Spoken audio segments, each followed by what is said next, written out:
The celebrations have come to a closing day at Namugongo today with Bishop Joseph Franzelli, the main celebrant. Christians lined up for the holy day at the Catholic shrine, with this time around the number of attendants has doubled the previous population. According to the CEO of Uganda Tourism Board, Mr. Asimwe, her loss has been in notice and believes in the coming future the shrine location will be the biggest tourism center in Uganda because of the good response that has been realized statistically. Obviously, the numbers are big. Last year we had 2 million visitors, or pilgrims for that matter. By 9 this morning, we had 3 million people, and the numbers, as you can see, are still flowing in. As obviously, there are many entrances to the Namugongo area, and this time the roads are wider. The infrastructure has been improved. There's been a lot of publicity and marketing, but most importantly, business has been made. If you take a pyramid, the lower strata of the business society, those who sell water, basic foods, small little food kiosks, soft drinks, hard drinks, calendars, rosaries, Bibles. I mean, the very, very small artisanal groups have really made money.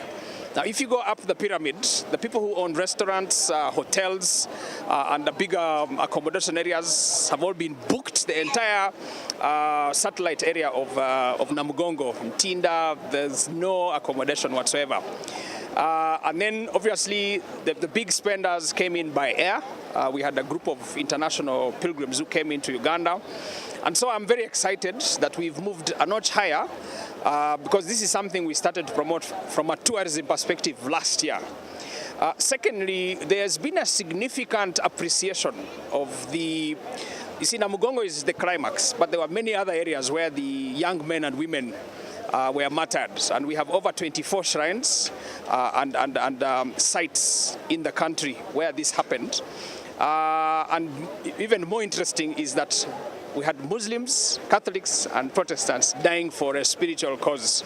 So it's an all-encompassing martyrdom, and the numbers, in my view, going forward, we're going to see quite something spectacular happening in the coming years. And I think as a country, we need to brace ourselves.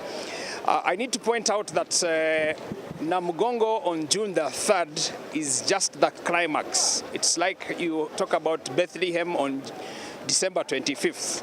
But we are, as Uganda Tourism Board and the entire tourism fraternity, we are looking at promoting the Uganda Matters as a daily event. So we are going to be promoting Uganda as a faith-based tourist country. And we want pilgrims and people interested in knowing the story around the matters to visit all these areas. And while they are doing that, they can also then access other areas of interest, like our national parks, our game reserves, our other heritage areas, our cultural centers, the museums, the people, the schools, the universities. As a country, this is fantastic. The weather is great, the enthusiasm, the warmth. I mean, today is a fantastic day. Yeah. Right now we are at Namugongo, where the event of the Matters is happening, and this time around the event is much more safer than the previous events that we've already seen. However, it's stated that the population of people who have turned up for this very event is estimated to around 3 million people, unlike what happened last year with 2 million people. Uganda Tourism Board have played a very big role, and guest reason as why we've seen a much more facilitated and much more organized event. Johnny Sempija, Namugongo.